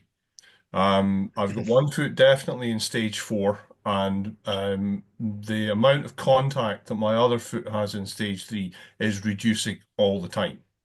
Now, Kevin and I have known each other for a long time, so you know where I come from on that. One thing, and I want to pick up on something that you were saying, Richard, because I've been thinking about this all the way through. Um, I have a scientific background, but it's not in physics or chemistry or any of the traditional sciences. It was to do with how humans interact with information. And an awful lot of what I see is an objective approach to I see an objective approach to religion and theology. I see an objective approach to psychotherapy and psychology. But I've always been a firm believer in the subjective, in the holistic approach. And I don't throw around the word holistic lightly. I do understand what we mean by holistic. There's an awful lot of people that use the idea of holism and they actually don't understand what it means. And just what you were saying there, Richard, and partly what you were saying earlier on, Kevin, that early part of the church, that age of faith, was subjective. It was holistic. They were looking at their existence, their theology, and their faith and developing it from inside. Whereas when Constantine comes along, that's when the objective theology comes along and it's looked at from outside and imposed on things. The same way with psychotherapy. An awful lot of early psychotherapists and some psychopathologists that I had contact with would have been very objective. What's wrong with you? Find out what's wrong. Right, this is how we cure it, and now you're done. a mechanistic Whereas approach. modern approaches is to get inside the problem, find out what's wrong, find out what the cause is. Don't cure it because you can't, but give somebody a framework that they can then use themselves to overcome whatever is the issue. But you have to be in there with them in order to understand it. You can't really understand the problem from the outside as well as you can from the inside. And then there's a classic example in medicine. Doctors are purely objective. What's wrong? How do we fix it? Whereas the nurses are the subjective ones because they're dealing with the actual healing. They're not dealing with the disease and what the cure is. They're focused on the patient, not what's actually wrong with them. That's for the doctors to do. And there's always that conflict, between objective and subjectivity.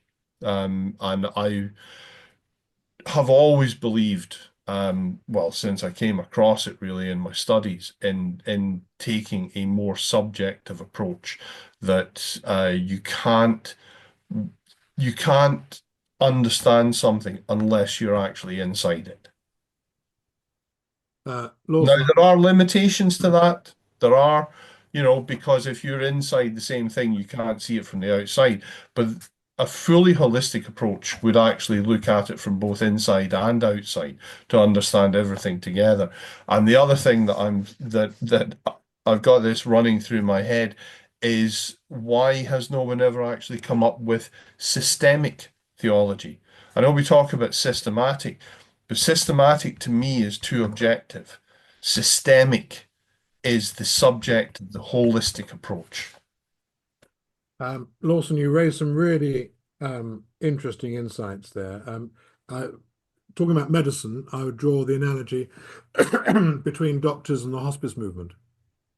Yeah. I've got some friends. Well, I did some of my training in hospice when I was training as a young priest, and a friend of ours is a consultant palliative care at a hospice. And there again, there's the difference between medicine, which sees the person as a medical battleground, um, and the hospice movement, which treats the whole person. Hmm. And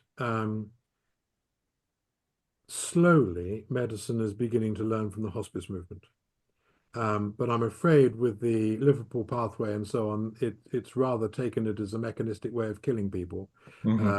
rather than of ministering to them. Now, hospitals, I suppose, are highly pressured. They don't have time per person. Um, uh, and so they've adopted some hospice practices of using palliative care and not worrying about the law or applying the law of double effect, which is they acknowledge that the application of pain medicine may kill the person, but they're alleviating their suffering, but still haven't caught up with treating the whole person. So they haven't adopted the holistic approach of the hospice. I think you're absolutely right as well. The early phase of psychotherapy was mechanistic and reductive, saw the patient as a psychological battleground rather than a biological or a somatic one, and felt that the therapist was uniquely qualified to analyze the person.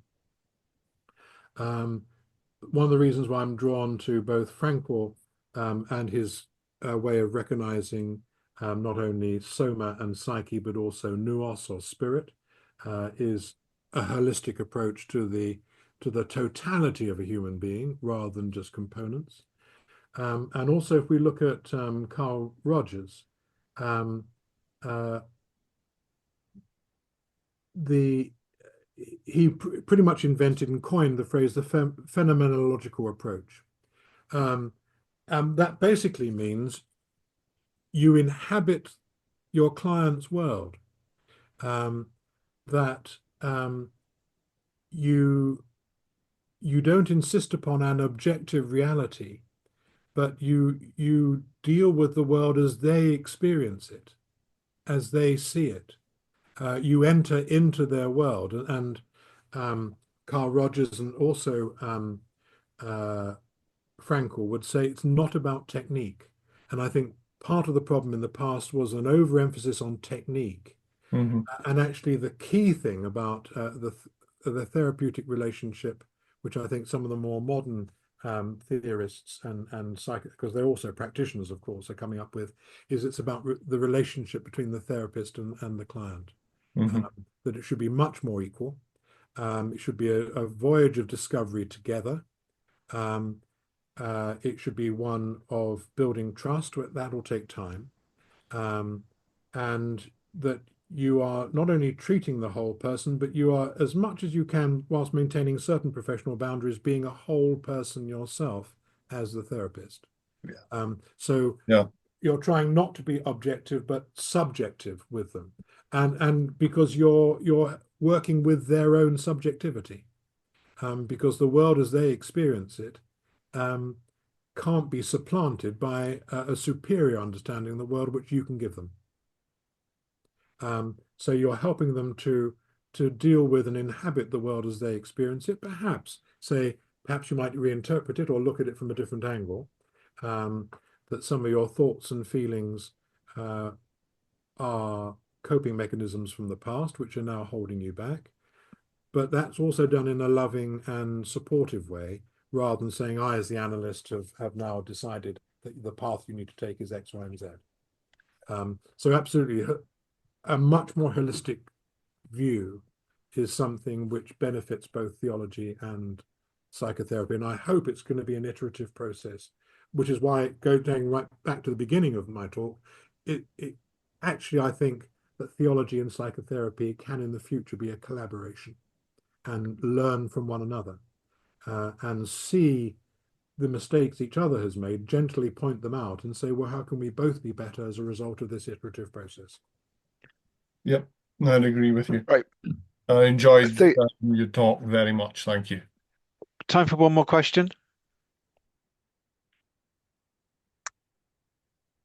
If not, can I, on all of our behalfs, thank Kevin? I printed out his slides earlier, and I saw that they're now covered in scribbles of ones I want to come back to as when we start talking about mission and ministry, because I think that we'll need to have them almost to hand as we sort of critique ways of talking about what it is to be church, what mission might mean. Um, and so you've given us an incredible resource. I'm hoping I can persuade Kevin to come back when we talk when we in a couple of terms time when we talk about some ethical issues to actually help us frame some of the conversation. I'll see if I can twist his arm. But Kevin, thank you very, very much for what you've done for us tonight. Absolute pleasure. Been, I love this sort of conversation, and um, we've had a bit of a term. We spent a lot of time looking at the early church and creeds, councils, and controversies. We've talked about God and science. We've talked about feminism. We've talked about liberation theology. Tonight we've been talking about the sciences of the mind. We've read some Bonhoeffer. He was coming through my mind because he has a dialogue with Tillich and Niebuhr. Um, in the 1930s in New York, which is utterly fascinating. So that it sort of comes full circle. Um, but that's it, other than your final essays of the term. Um, we haven't said the last word in talking about God. Of course, we haven't. We haven't even said the first words. We've just sort of cleared our throats a little bit. But we'll keep coming back and back and back again. We meet again on the 3rd of April when we'll start talking about liturgy and worship. And so next term, we're going to be talking about words. Yes. But we've also got to talk about music. We've got to talk about space. We've got to talk about gesture. We've got to talk about silence. So we're going to have to bring a new toolkit to the table when we do that. In the meantime, if anybody's got any problems with their assignments, please know to reach out to me and we'll see what we can do for you.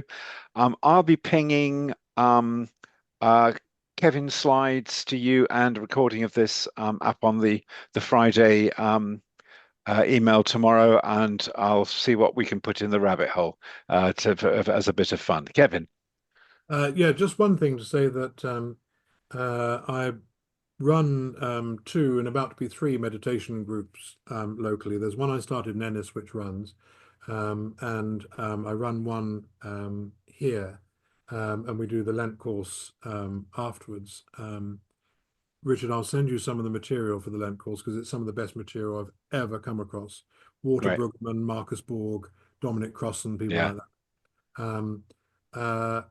And I'm starting another meditation group. And at some point in the spring, early summer, I'm going to be running a meditation quiet day because I'm part of the World WCCM, which is the World Order World Community of Christian Meditation, based at the monastery in Bonnevaux, and also Christian Meditation Ireland. And I'm going to be organizing a quiet day of meditation, perhaps an address by a brother as well, at Glenstall Abbey coming up. So if any of you would like to join us and learn a little bit more about meditation, I'll let Richard know and he can tell you. Yep. It'll just be a Saturday, and then we'll have lunch there as well, but have time for reflection and meditation as well. Fantastic. Yeah, we will that can go out on our emails. Once again, Kevin, thank you. That was brilliant. When we next meet, Jessica will be back from Italy. So safe travels when you come back. Come back. Thank you Um, very much.